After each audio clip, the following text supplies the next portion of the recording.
আসসালামু আলাইকুম প্রিয় শিক্ষার্থীবৃন্দ, আশা করি আল্লাহ পাকের মেহেরবানিতে সকলেই ভালো আছো। আজকে প্রিন্সিপালস অফ ফিনান্স সাবজেক্টের time value of money chapter থেকে আমরা আলোচনা করব ডিফার্ড অ্যানুইটি। আমরা এগুলোর মাধ্যমে দেখব কিভাবে ডিফার্ড অ্যানুইটি ক্যালকুলেশন করা হয়। ডিফার্ড অ্যানুইটি মূলত প্রেজেন্ট ভ্যালু অ্যানুইটির ফর্মুলা দিয়ে আমরা ক্যালকুলেশন করব। তো প্রেজেন্টেশনটা একটু ভিন্ন হবে। যারা আমার চ্যানেলটা এখনো সাবস্ক্রাইব করো নাই তারা আমার চ্যানেলে সাবস্ক্রাইব করে এবং বেল নোটিফিকেশন অন করে আমার সাথে কানেক্টেড থাকো, যাতে পরবর্তী আপডেট ভিডিওগুলো তোমরা সবাই পেতে পারো।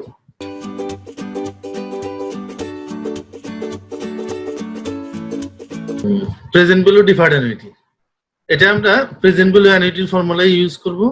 তো একটু ভিন্ন মাত্রায় সেটা আমরা ডাকটা পড়ে তারপরে এটা ভালোভাবে বোঝার চেষ্টা করব ইনশাআল্লাহ। তো এই জায়গায় বলছে exactly 10 years from now। এই অঙ্কটা তোমাদের বোর্ড কোশ্চেনে আসছিল 2006 সালে। 2006 সালে আসছিল। আচ্ছা, exactly 10 years from now Mr. Jaber will start receiving a pension of টাকা 3000 a year। ঠিক এখন থেকে 10 বছর পর, এখন থেকে লেখা আছে exactly 10 years from now, এখন থেকে 10 বছর পর থেকে সে পেনশন পাবে, পেনশন রিসিভ করবে প্রতি বছরে 3000 টাকা। The payment will continue for 16 years. এই পেমেন্টটা চলতে থাকবে 16 ইয়ার পর্যন্ত। How much is the pension worth now? বর্তমানে ওই পেনশনের মূল্যটা কত হবে? ইফ দ্য মিস্টার জাবের ইন্টারেস্ট রেট ইজ 10%। খেয়াল করো, এই জায়গায় দুইটা বছর উল্লেখ করা আছে। একটা হচ্ছে এখন থেকে 10 বছর পরে, এখন থেকে 10 বছর পরে 3000 টাকা করে সে পাবে। কত বছর? 16 ইয়ার্স, আই মিন 16 বছর। তো 16 বছর পরে যদি হয়, 10 বছর পর, ঠিক 10 ইয়ার্স থেকে যদি হয়, আই মিন 9 বছর পরে হলে, তাহলে এখন থেকে 10 বছর পরের থেকে শুরু হবে মনে করো 16 বছর পর্যন্ত। এখন এই ক্ষেত্রে বছর 1 থেকে 9 পর্যন্ত প্রথমে কোনো প্রকার টাকা পয়সা সে রিসিভ করবে না। রিসিভ করবে যে সেই 10ম বছরে, আই মিন 10 বছর পরে। কত বছর পর্যন্ত?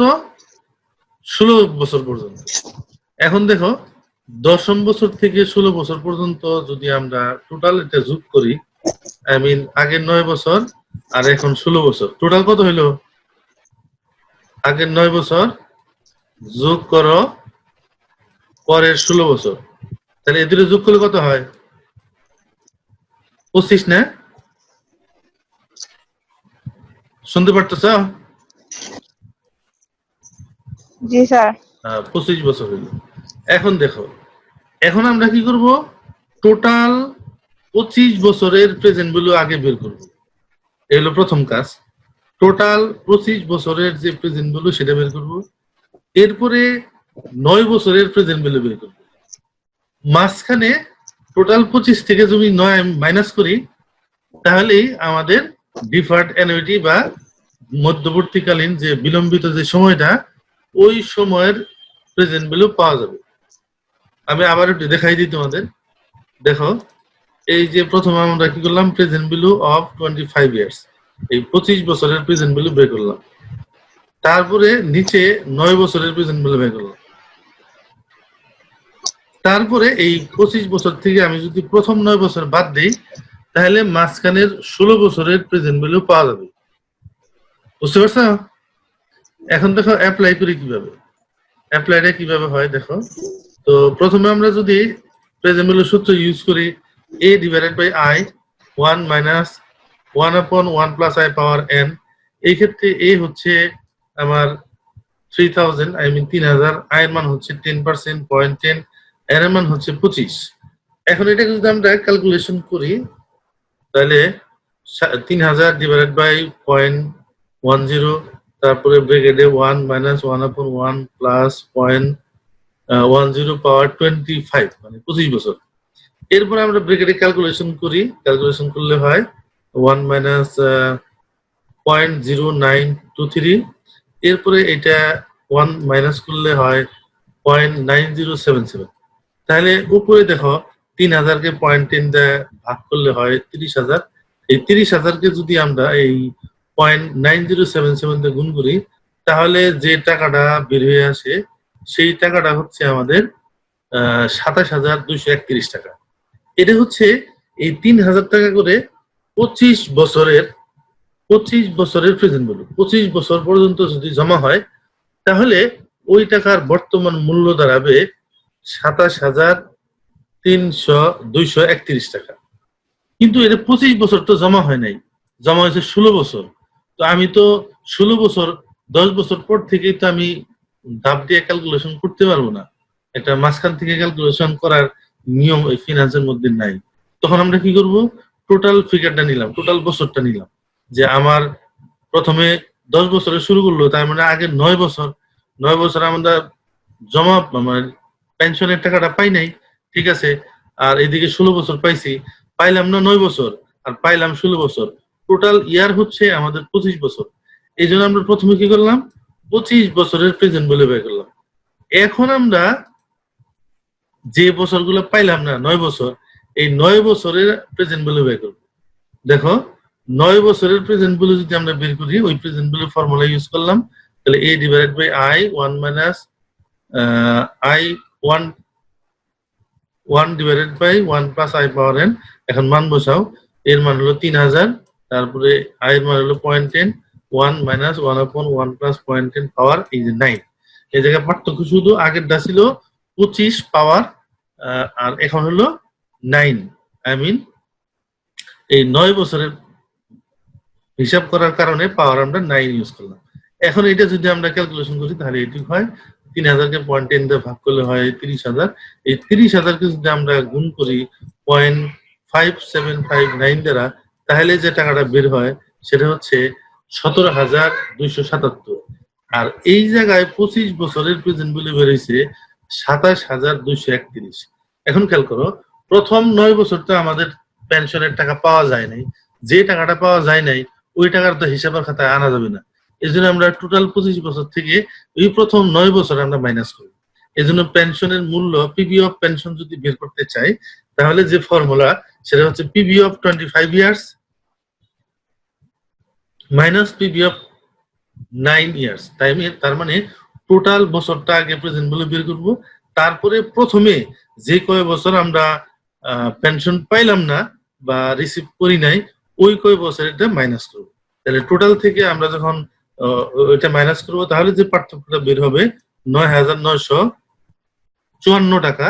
এটাই হচ্ছে আমার পেনশনের মূল্য। তোমরা কি সবাই বুঝতে পারছো? হ্যালো, জি স্যার। প্রশ্ন থাকলে করতে পারো, একটু ব্যতিক্রম, এই জন্য একটু কথাও বেশি বলতে হইলো।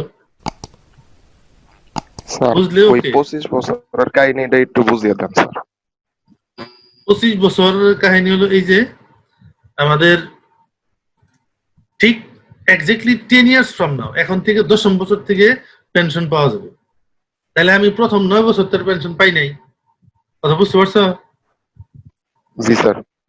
আই মিন ওই মিস্টার জাবের 9 বছর পরে রিটায়ার করবে। ধরো তো 9 বছর পরে সে রিটায়ার করে পেনশন পাবে কত, প্রতি বছর 3,000 টাকা করে। তো এই ক্ষেত্রে যদি আমরা 16 বছর পর্যন্ত পেনশন পাই, তো এদিকে 9 বছর পাইলো না, 9 বছর, আর এদিকে আমার হলো 16 বছর, তাহলে 9 আর 16 কত হলো 25 বছর। এটা হচ্ছে টোটাল টাইম। 25 এটা হচ্ছে কি টোটাল টাইম। Total time. আর একটু সিম্পল একটা ট্রেডিং এক্সাম্পল দিই, মজার একটা এক্সাম্পল। সেটা হচ্ছে তুমি যদি 25 তলা একটা বিল্ডিং এ উঠতে চাও, কয়তলা? 25 তলা। 25 তলা বিল্ডিং এ যদি তুমি উঠতে চাও তাহলে তুমি কি একবারেই 10 তলা থেকে শুরু করতে পারবা? না স্যার। এক তলা থেকে শুরু করতে হবে। এই জন্য কি করলাম, জি স্যার। এই ক্ষেত্রেও আমরা ওই সরাসরি আমরা 10 বছরের এত টাকা করে জমা তো দিচ্ছে, ঠিক আছে, কিন্তু এখন থেকে আমাকে টাইম কাউন্টিং করতে হবে, এখন থেকেই টাইম কাউন্টিং করতে হবে। তাহলে তার এই জন্য আমরা প্রথম 9 বছর এটা বের করলাম। এটা হলো প্রথম 9 বছর আমাদের টাকা পাই নাই। তো এই 9 বছরে যদি টাকা জমা হইতো তাহলে কত টাকা হইতো, সেটা হলো নিচেরটা 17,277। আবার টোটাল টাইমটা আমরা কাউন্ট করছি 25 বছর, তাহলে 25 বছরের প্রেজেন্ট ভ্যালু কত? 27,231। এখন 25 বছর থেকে আমি যদি পূর্বের 9 বছর, যে 9 বছর আমার টাকা পাই নাই বা পেনশন পাই নাই, ওটা মাইনাস করি, তাহলে মাঝখানের 16 বছরের পেনশনের টাকাটা পাওয়া যাবে। বুঝতে পারছো কি? জি স্যার। এই যে 16 বছরের টাকা হবে 9,954 টাকা। আচ্ছা, আমি এক কাজ করি, এই ধরনের আরেকটা অঙ্ক নিয়ে আমরা আলোচনা করি, তাহলে তোমাদের জন্য আরেকটু ক্লিয়ার হবে। ওকে, এই যে একটা অঙ্ক 17 নম্বর, এটা বিবিএ প্রফেশনাল 2013 সালে আসছিল। আগের অঙ্কটা আসছিল কোন সালে? 2006 সালে। এই অঙ্কটা আসছে 2013 সালে। দুইটাই কিন্তু তোমার এই ডিফার্ড অ্যানুইটির অঙ্ক।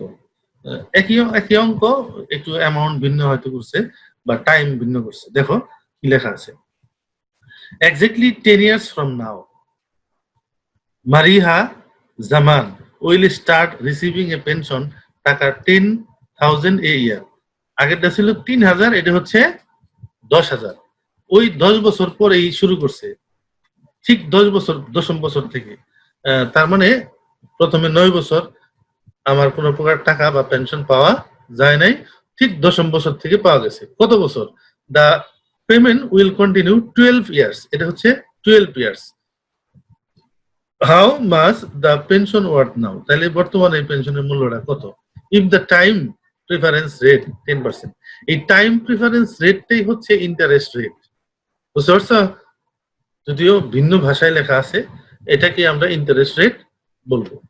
তো এই ক্ষেত্রেও আমরা কি করব, 9 বছরের সাথে 12 বছর যোগ করলে কত হয়? 9 আর 12 কত? স্যার 21 বছর।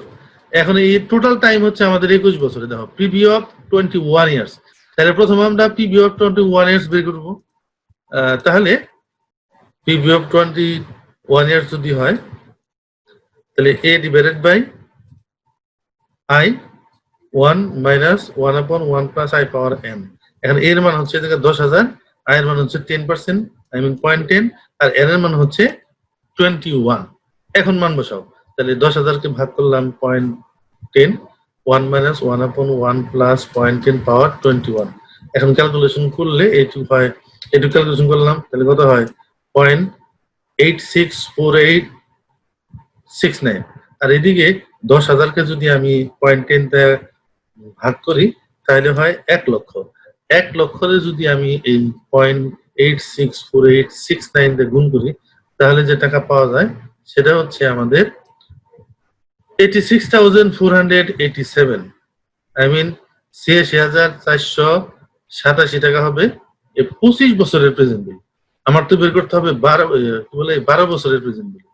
তো 25 বছরের টোটাল প্রেজেন্ট ভ্যালুটা আমি বের করলাম। এখন মাঝখানে কত বছর টাকা জমা দেয় নাই? 9 বছর। ওই 9 বছরের প্রেজেন্ট ভ্যালু এখন আমরা বের করি।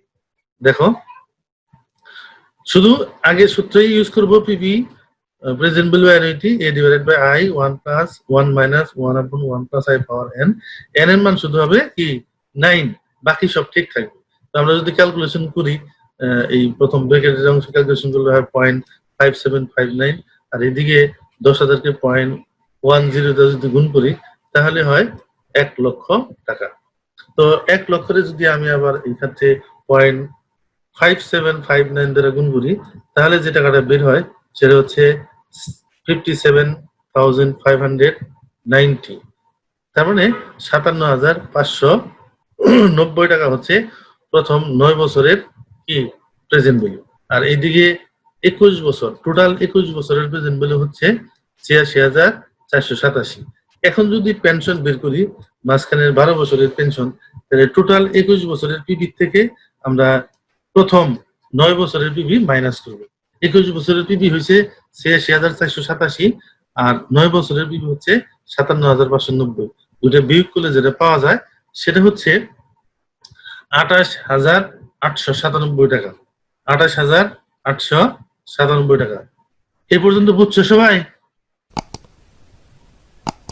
জি জি স্যার। স্যার স্যার হ্যাঁ স্যার হ্যাঁ এই মানে এই যে ডিফারেন্ট যে এটা স্যার, এটার সবটি অঙ্ক এই নিয়মে এই সূত্রটাই হবে, তাই না স্যার?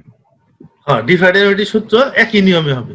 আরেক ভাবে করা যায়, কিন্তু ওই যে গত ক্লাসে তুমি যেটা বললা যে আমি যে সূত্র বা যেভাবে অ্যাপ্লাই করি এটা একটু সহজ হয়, তো আমি আরেকভাবে এই অঙ্ক করা যায়, কিন্তু আমি যেভাবে করছি এই সূত্রটাই বা এই সিস্টেমটা একটু বেশি সহজ।